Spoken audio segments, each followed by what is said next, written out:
पहचानो इस लड़की को। 31 साल की महिला डॉक्टर थी जो कि नीट क्वालिफाई करके ट्रेनिंग पे थी। रात के 11 बज रहे थे जब वो सोने गई एक लॉन में, और उसके साथ क्या घटना हुआ ये बताने की जरूरत नहीं है, ये आपको पता भी होगा मेरे दोस्त। और ये कमीना, कुछ भी कह लो, किस किस नाम से उसको पुकारो, संजय राय के नाम से जाना जा रहा है, ये पुलिस के हाथे चढ़ चुका है। हालांकि ये अपने आप को पुलिस से जुड़ा हुआ व्यक्ति ही बताता था, ये अपने आप को लोगों को ये भी बताता था कि इस प्रशासनिक पावर में है, ये अपने आप को ये भी बताता था कि ये कोलकाता पुलिस में है। और इसने इतना बड़ा घिनौना काम कर दिया, नहीं गिन हो रहा है दोस्त। मानदेय पे 12,000 की नौकरी करता था। ये दिखने में हट्टा कट्टा था, इसके चेहरे पे मत जाना कि चेहरा इसका दुबला पतला है, भाई बहुत हट्टा कट्टा था। अलग अलग तरह की बातें की जा रही हैं इस समय। कुछ लोगों का यह भी कहना है कि इस मामले में सिर्फ यही दरिंदा शामिल नहीं था, और भी लोग थे। आखिर वो कौन से लोग थे और क्यों ऐसा किया इस लड़की के साथ, बहुत बड़ा सवाल हो रहा है दोस्त। हालांकि इस मामले को लोग ये सोच रहे थे कि ठंडे बस्ते में डाल दिया जाएगा, क्योंकि संजय राय के चेले कहो या संजय राय की मिली भगत कहो या संजय राय के साथ जो मिल भगत के दुष्कर्म किए मिलजुल के, वो लोगों को कहो, क्यों सबूत मिटाने की कोशिश की जा रही थी। क्यों हॉस्पिटल पे 40 लोग 30 लोग भारी संख्या में पहुंचकर और जितने सारे सबूतों को देखने की कोशिश कर रहे थे, मिटाने की कोशिश कर रहे थे, वो तो हालांकि वहां पे प्रशासन पहुंच गई, लोगों की भीड़ इकट्ठा हो गई कि लोग वहां से उनको खदेड़ बहाए, फेंक बहाए, नहीं तो और भी कुछ कर सकते थे हॉस्पिटल में जाकर के। आखिर क्या मामला था?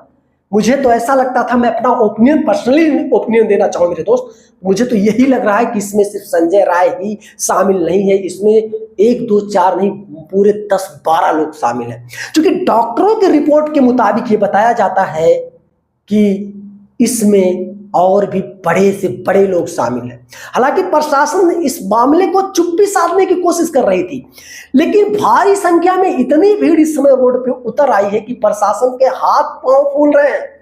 मामला कोलकाता हाई कोर्ट तक पहुंच चुका है, और कोलकाता हाई कोर्ट 1-2 बहस सुनने के बाद, 1-2 पेशी सुनने के बाद क्या करता है, मामला सीबीआई को सौंप देता है। तो आपको क्या लगता है कि इस मामले को सीबीआई पूर्णतः अच्छे से जांच कर पाएगी? क्या इस लड़की को इंसाफ मिल पाएगा? सच बताना मेरे दोस्त, मुझे तो नहीं लगता, मैं सच बता रहा हूं। क्योंकि इस इंडिया का जो कानून व्यवस्था है वो मुझे समझ में नहीं आता। क्योंकि आए दिन निर्भया 2.0 का मामला ये बन गया मेरे दोस्त, आप इस बात को गहराई से समझो, निर्भया 2.0 का मामला बन गया।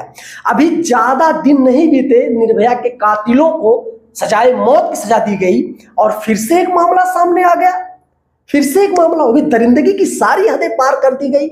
मैंने जब एक वीडियो क्लिप देखा लेडी डॉक्टर का, भाई मैं तो हिल गया, मेरे पास शब्द ही नहीं थे कि मैं दरिंदों के बारे में क्या क्या शब्द यूज करूं। हालांकि जो भी कुछ हुआ भाई इतना दुखदाई था। इस लेडी डॉक्टर के परिजनों पर क्या क्या चीजें बीत रही होगी, शायद ये भी चीजें एक्सप्लेन करना आसान नहीं है मेरे दोस्त। कहते नहीं है, वही जाने दुख जिसके परिवार पे पड़ता है, वही जाने संकट जो झेलता है मेरे दोस्त।